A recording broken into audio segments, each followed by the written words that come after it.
Ikibazo duhejeje kutanguza icese ngaha mu ntara nziza ya Butanyerera mu komine ya Ngozi. Ikigo kiratangwa mu gihugu cyose cy'u Burundi mu makomine yose atandukanye.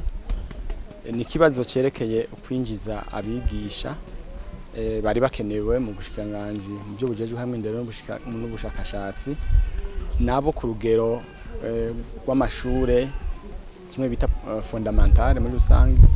Harimo abigisha bo ku rugero rwo hasi, bamwe bigisha bavuga bita ko abigisha bo mu mashure mato mato, hakabamwo n'abigisha bo muri kimwe bita seconde mu mashure yisumbuye mu bisata bitandukanye, hamwe no mu mashure y'imyuga mu bita bisata bita technique mu bisata bitandukanye.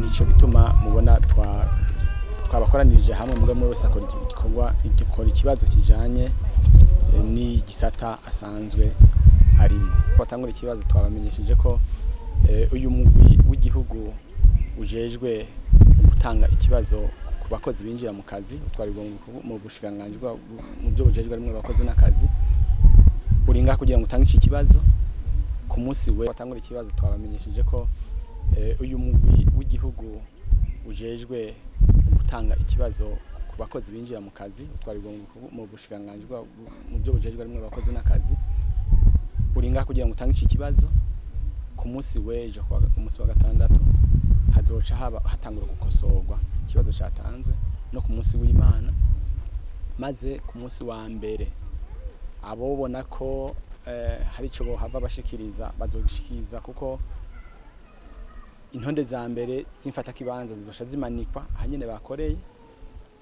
bakoze ikibazo bashobora kuza kuraba ko amanota baronse ahuye n'inyishu batanze ku munsi wa kabiri no ku munsi wa gatatu, hashobora gukosorwa hakigwe no gukosorerwa abo bose bagize ibyo bashikiriza. No kuvuga yuko mu itangurwa ry'amashure, amashuri azoza gutangura ababigisha bariko abazoba bamaze gufatwa ko binjira mu gisata c'abigisha bazotangurana n'umwaka w'ishure nkuko ubushikiranganje bwabiteguye bukoranye n'ubushikiranganje mu byo bujejwe harimo indero. Koreye ko barabe neza yuko amanota bahawe ahuye n'inyishu batanze, na cane cane n'inyishu zari zitegekanijwe, maze bace bitura umugwi ku rwego rwa komine mu bita amadese. Hariho umugwi ni nawo ukosora, ntibazogenda kumanuka ibujumbura, abari bose aho bakoreye ikibazo niho bashobora kwitura bace batunganiza muri iyo misi ibiri twababwiye.